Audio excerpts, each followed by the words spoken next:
All right, my name is Michael, and my topic is revolving around artificial intelligence.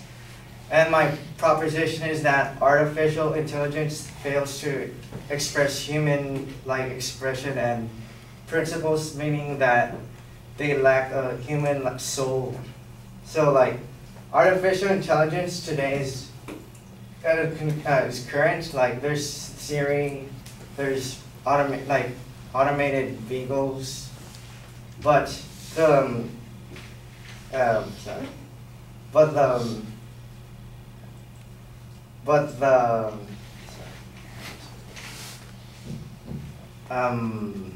sorry. All right, but the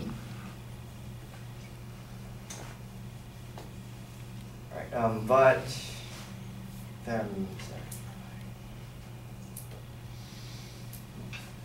All right, but the main argument is that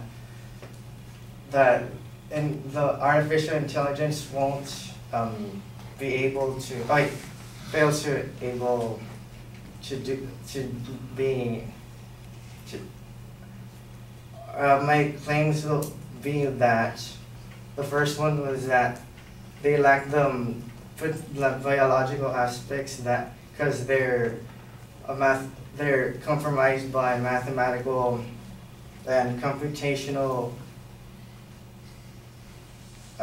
basis. And the second one is that they lack consciousness, which means that they fail to have their very own human-like consciousness. And then the third one is that they fail to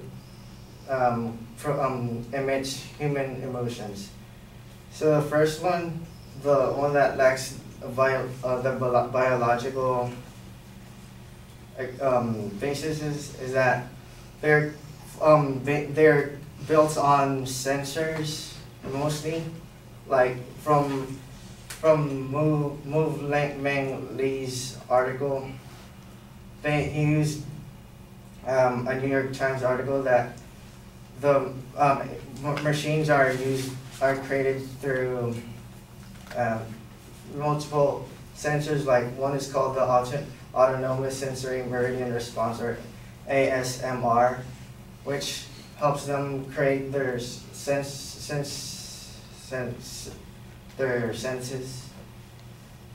And then my second claim for that they lack the biological basis is that they're way too calculated, because the Turing that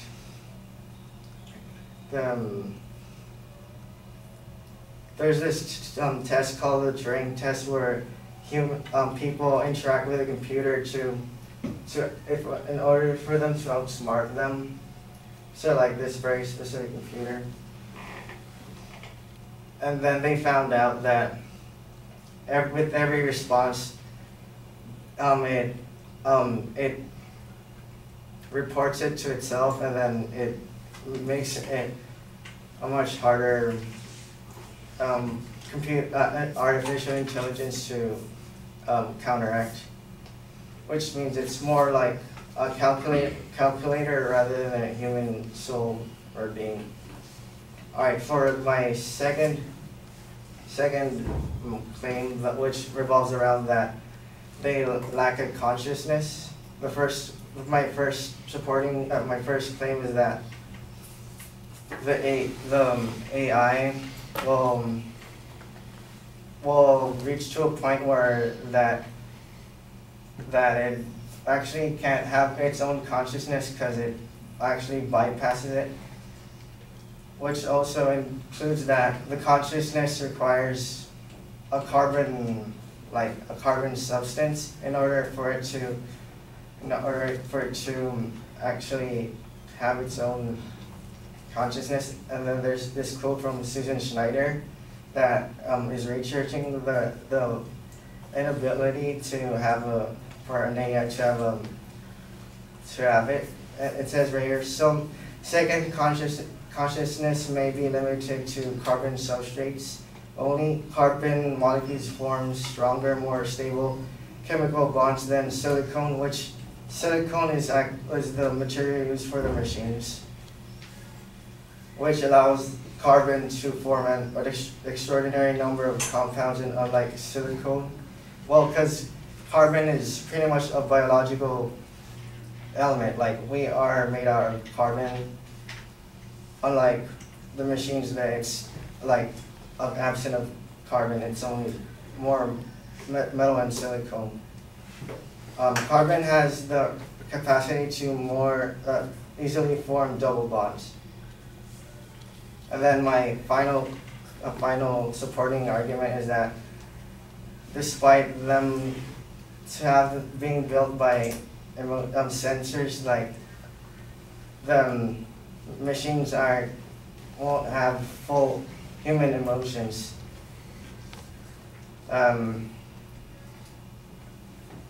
Alright, and then my first claim is that despite the sensors, it's devoid of hunger and fear, because they're machines. They can't have like a form of digestive system, which means they can't, and they derive from requiring sleep because of that as well. And then my other supporting claim is that they're machines, which means that they can't age. And the only way for them to change, like in terms of maturity, is that they're programmed to be like that specific age. So if the group creates a machine that's programmed to be a child, then that's the only programmed how they act. Or if they wanted to be an adult machine, then they would program that to that aspect. And then they can't experience like love or regret, since they're man-made rather than biological, spiritual. And then that is why artificial intelligence can't have reached the heights of human expression and principles, because, like, first off, they lack the biological aspects. They lack the consciousness, because they lack the actual elements that require it, and then they lack the emotions that humans have.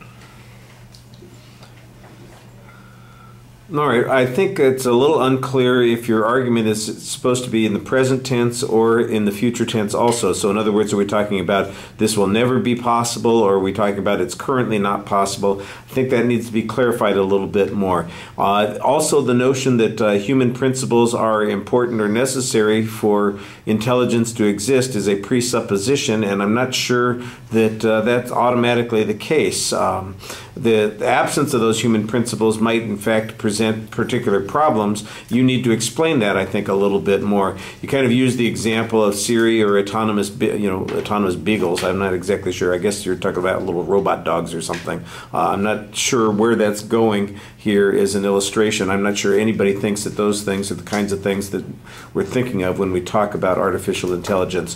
The lack of biological aspects, I think, is kind of self-defining. If it's artificial intelligence and it's created artificially, it's not going to have these biological components. I don't know that that necessarily means that it's going to lack the capacity to function in the sense of what intelligence constitutes, or even the idea of consciousness. The second part that you have concerning consciousness seems to be really dependent on this idea that there has to be certain tests that it meets, that it lives up to those, but there's not an explanation of why it can't reach those tests, and some of it is connected to that idea that you had earlier about you need to have carbon-based for consciousness. That was the place where you had the most information, but I still think it's a little bit short in the thing that you're trying to prove. Okay, so carbon can do things more effectively than silicon can, but that doesn't necessarily mean that silicon can't achieve that particular objective. I think that's a presupposition here. And you said that you can't get a double bind. Well, I'm going, okay, well, what the hell is that, and why is that necessary? Why is that something that's required in order for us to have this meet the criteria that makes this artificial intelligence having human principles? That's not very clear. I think that the problem here is that some of your argument is a little too abstract. You are dealing with concepts here that need more explanation as for the principle of the argument, and explain why there is controversy on those particular points. At the end of the speech, I thought your summary was a little bit clearer about the points that you were trying to make. I think you needed to have more particular evidence that you're citing. You had a couple of quotes, but it was limited, especially into the first part of the speech. Once you get to later parts of the speech, it's basically self-defining. Well, it doesn't have consciousness, or it fails to have human emotions. Why the emotions are necessary for it to be intelligent, I'm not sure, and to have human principles. Maybe a lot of people could function without much emotional content to them. Like I said, this is, I think, maybe a bigger topic than you can function in within the time limits that you have here. All right, thank you.